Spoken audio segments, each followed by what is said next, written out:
views of the German city of Jülich, central Nazi strong point before the 9th Army's advance to the Ruhr River. On 3rd December, Jülich was still part of the enemy's principal defenses east of the Ruhr.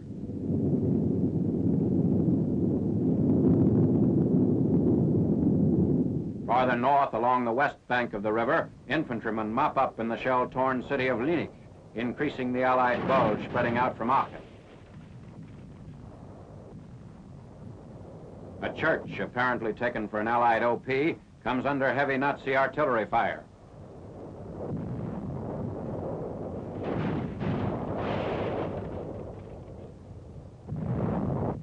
German dead give mute evidence to some of the heaviest opposition of the Allied winter offensive. Linnich, occupied 3rd December, secures for the 9th Army an area of 8 miles along the western bank of the Ruhr River.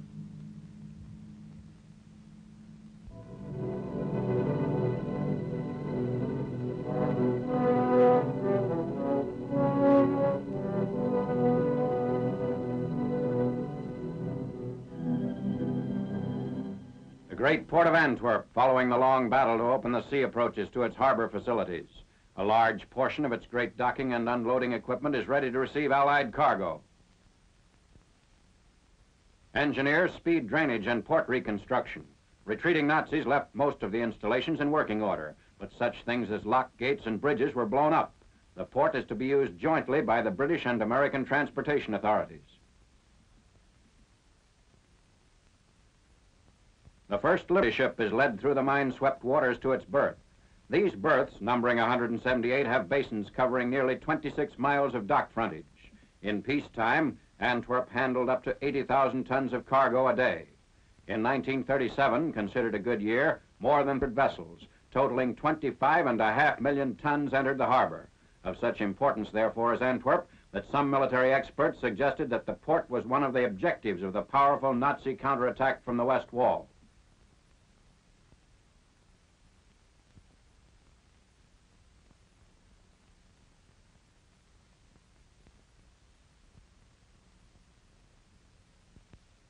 An army of port workers paid by the Belgian government is prepared to handle the great cargoes convoyed to the Western Front. During peacetime, railroads leading out of Antwerp had a handling capacity of about 15,000 cars a day.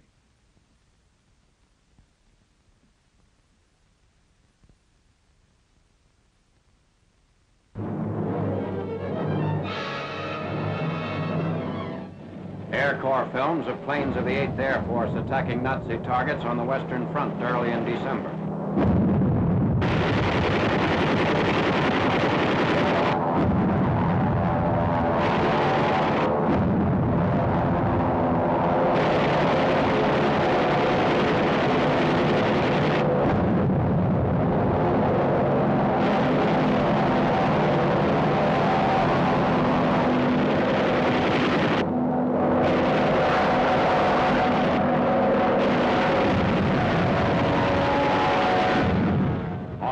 December, 400 Nazi planes intercept an attack on Rhineland rail targets. Our airmen claim destruction of 34 enemy aircraft against our loss of 11 bombers and 7 fighters.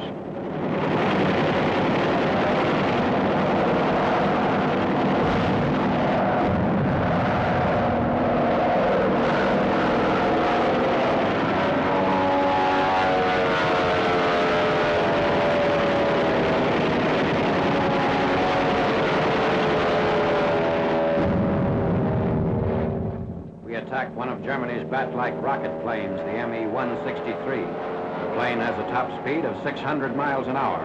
Its motor has enough fuel to run for about 8 minutes.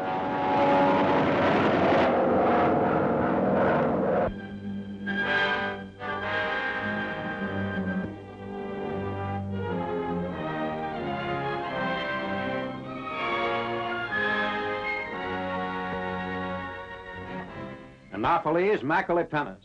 A big name for a little mosquito, but during the Sicilian campaign, that malaria-bearing spotted wing KO'd the equivalent of 2 full infantry divisions. That's why Air Force's personnel on Corsica is pitching into mosquito control with a vengeance.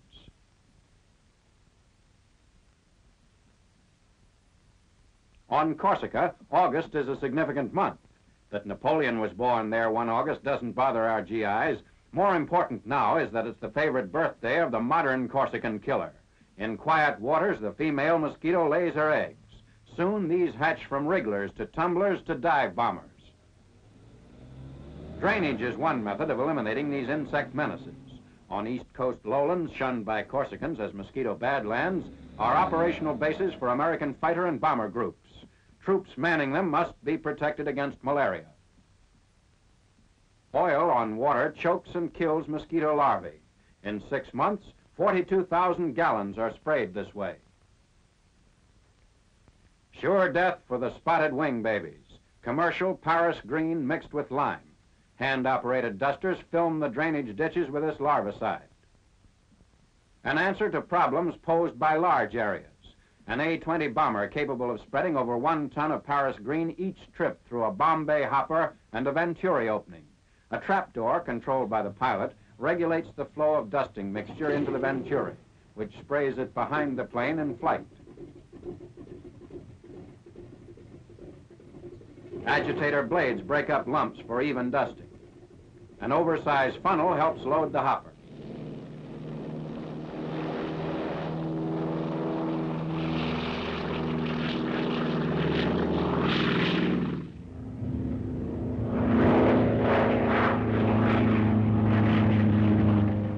Out buzzing mosquitoes at 10-foot levels on their home grounds. Calling cards of 160 tons of Paris green during summer months warn Anopheles the Yanks are gunning for her. And control measures pay off on Corsica. From last March, cases of malaria had dropped over 50% by August, when it's supposed to be open season for the spotted wing.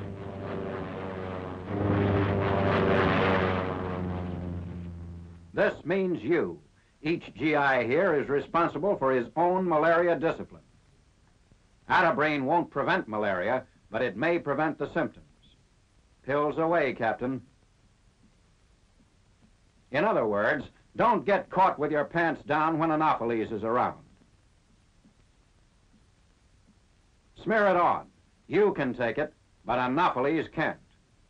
This doesn't go with every mosquito net, but the bars come in handy when Anopheles is on the prowl. The aerosol bomb spray can kill every mosquito in here within 4 seconds. The net will do its job if it's tucked in securely. Success of any malaria control program depends on cooperation from the average GI. Don't be number 1 on the bite parade.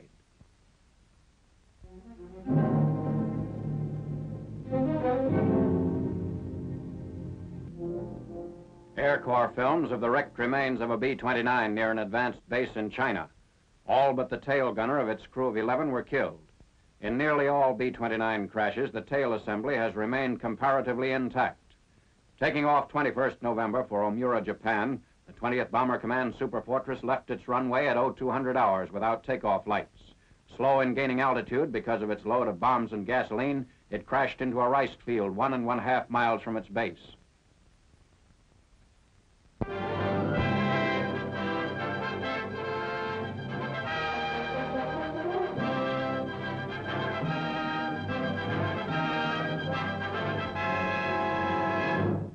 From Saipan on 25th October, B-24 strike at Iwo Jima in the Bonin Islands. Targets are airfields and harbor facilities.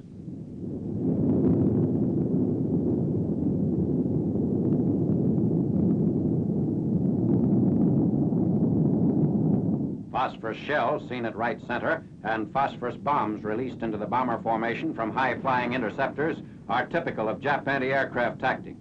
Each streak marks the path of a phosphorus pellet. On the whole, this Jap weapon has been ineffective.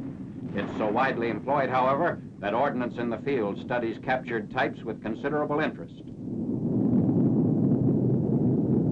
At a bomber base on Saipan, a group ordnance officer demonstrates the assembly of a captured Jap 32-kilogram phosphorus bomb. The side fins rotate the bomb for greater stability. 3½ pounds of picric acid bursting charge are contained in the tail cone and in a steel tube running the bomb's length. The canister itself holds 198 steel pellets filled with phosphorus.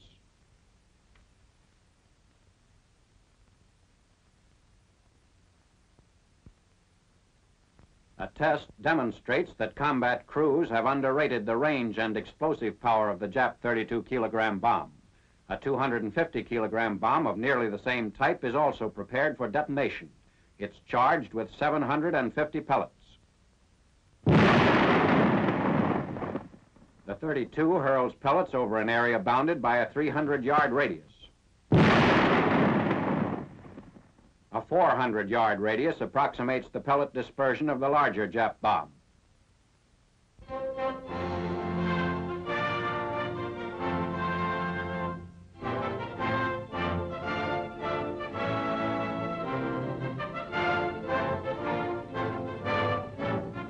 Lieutenant General Sir Oliver Leese and Daniel I. Sultan arrive for Allied staff conferences at Michinaw. Under discussion are the campaigns closing in on the Irrawaddy River ports of Katha and Bamo. Beginning in November, the drive included river crossing operations south of Michinaw and a combined push by British, Chinese, and American forces to forge a ring around Jap units defending the key Burmese cities. Starting along the road to Bamo on 17th November, an infantry regiment has about 110 miles to go before attaining its objective. En route, they pass equipment abandoned by British and Chinese troops in the 1942 Burma retreat. Near Kazu on 20th November, a bamboo bridge is crossed and a stream forded as pack train continues due south toward Bamo.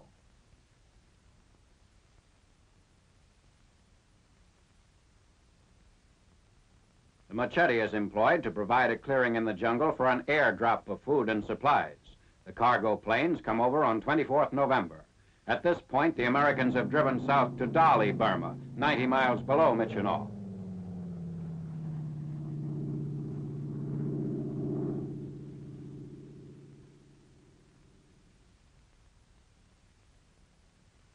The replenishment of rations is the signal for a belated Thanksgiving dinner in the heart of the Burmese wilds.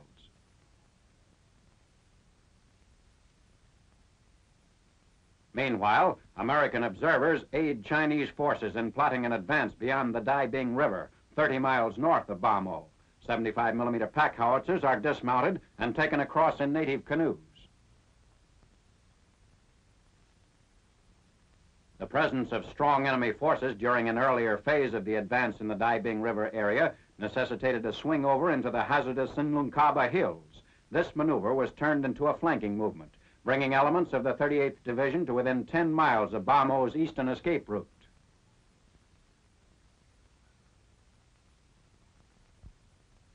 Bamo encircled by Chinese troops. The systematic reduction of the city's defenses begins.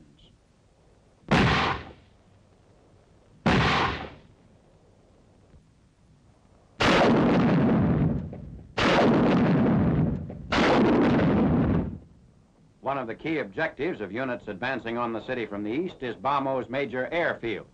A wedge is driven in the enemy's lines.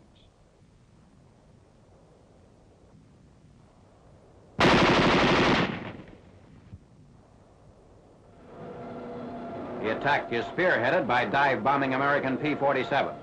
The GI still photographer in the foreground was wounded 20 minutes after shooting this phase of the air assault. The targets are dug-in Jap fortifications.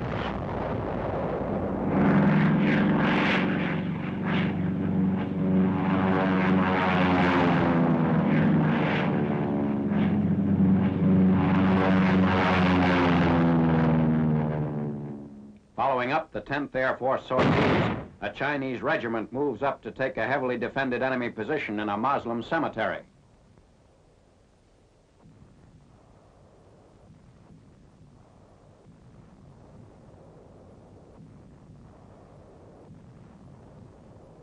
Bamo falls on 15th December after 28 days of siege.